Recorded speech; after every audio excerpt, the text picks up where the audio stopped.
So I only spend about 1/100th of what I could spend, and this actually allows me to take more risks that other people couldn't take. So a few months ago, I had a friend come up to me and say, Bridger, it seems like money doesn't really stress you out. This is amidst, we've had lawsuits, we've had employees doing crazy stuff, crypto, I run a crypto hedge fund, and crypto was crumbling, FTX was blowing up, and he's like, Bridger, you don't seem that stressed out about this. Like, how do you do that? Or are you stressed out? Maybe you just wear a good face or something. How do you do this? And actually I thought about it for a minute. I thought, yeah, you know what? It actually doesn't stress me out that much. Yeah, I do feel stressed, but I'm not pulling my hair out and actually can go through things in a very level-headed manner. So in this episode, I wanted to walk you through my process of how to build kind of a kingdom or a portfolio like that doesn't stress you out. And I want to share 3 specific things that you can build when you're building your wealth that won't stress you out, even if your business gets a huge lawsuit or something crashes in the market, that you'll actually be in a really good spot and be able to weather the storm well and make very clear and rational decisions and not decisions based on emotion.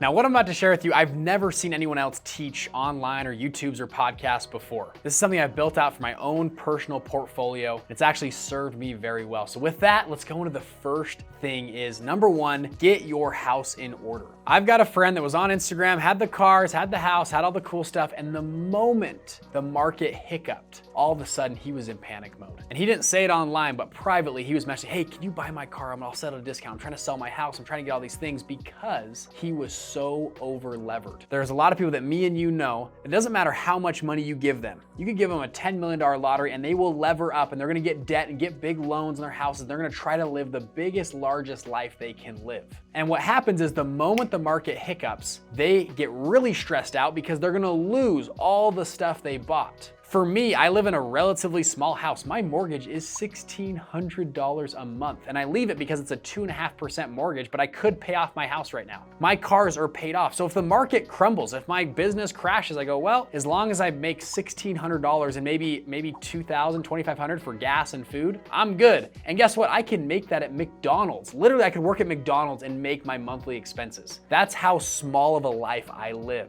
I spend about a 1/100th of what I could spend. So when you have your monthly expenses low, and additionally, you diversify your wealth and income sources. So I go out and I follow a 40-40-20 rule. I put 40% of my investments into very safe, boring stuff that produces like 2 to 4% a year. I mean, boring stuff. The middle 40% is kind of middle risk. That's stocks, that's real estate. And then my final 20% is high risk investments. And so I know, hey, if my 20%, you know what, if it blows up, the market goes down, I still got my really safe 40% and my mid risk is pretty safe as well. And so I'm not stressing out. Even if the market tanks, I'm doing okay because I have my house in order and that low 40% really, really good. Now, disclaimer, this is not financial legal advice, but this is just what I do, okay? So you can already see from number 1, get your house in order, why if something hits me or a lawsuit or a big market crash hits me, I'm not that stressed out. And I haven't even shared 2 or 3 yet. So with that, let's now dive into number 2. One of our core values at Fund Launch and all my businesses is integrity without compromise. Something that helps me sleep really well at night is having that core value in myself and all of our employees. That we have a deep sense of honesty with our investors, with people that we work with, our clients, our students, our employees, everyone across the board.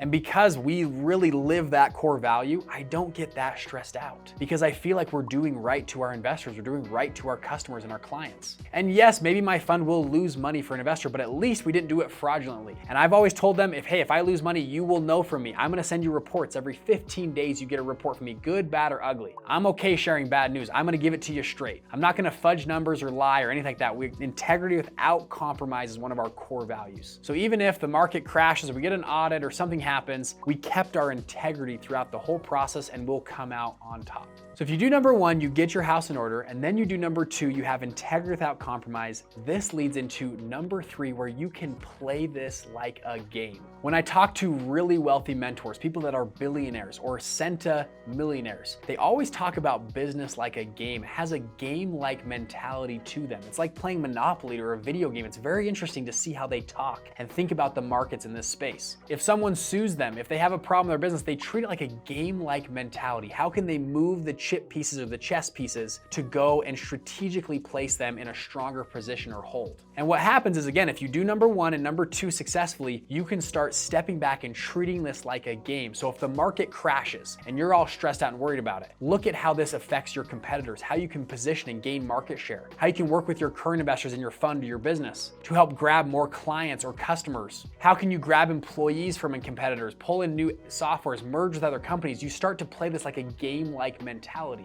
Now, the opposite is also true. People that are over-levered, that don't have honesty, they can't play it like a game. They are so stressed out that they make emotional decisions instead of rational and logical decisions. And over the course of a year or 5 years or 10 years, those people are beaten, and the people that can play a logical game usually end up winning. So hopefully that gives you a good framework of why really money doesn't stress me out and why I like treating this like a game. If we tweak a thumbnail or a title, how many views can we get? In the markets, if we tweak these few things, what kind of money can we generate? If we change our portfolio strategy, if we change how we approach investors, what can we get out of that? Additionally, with Fund Launch, how can we position ourselves against competitors and gain more market share? And all of a sudden, it's really fun to go to work. It's fun to grow this thing. And that's why money and even money problems really doesn't stress me out. So with that, thank you guys for listening, and we'll see you guys in the next show. Peace.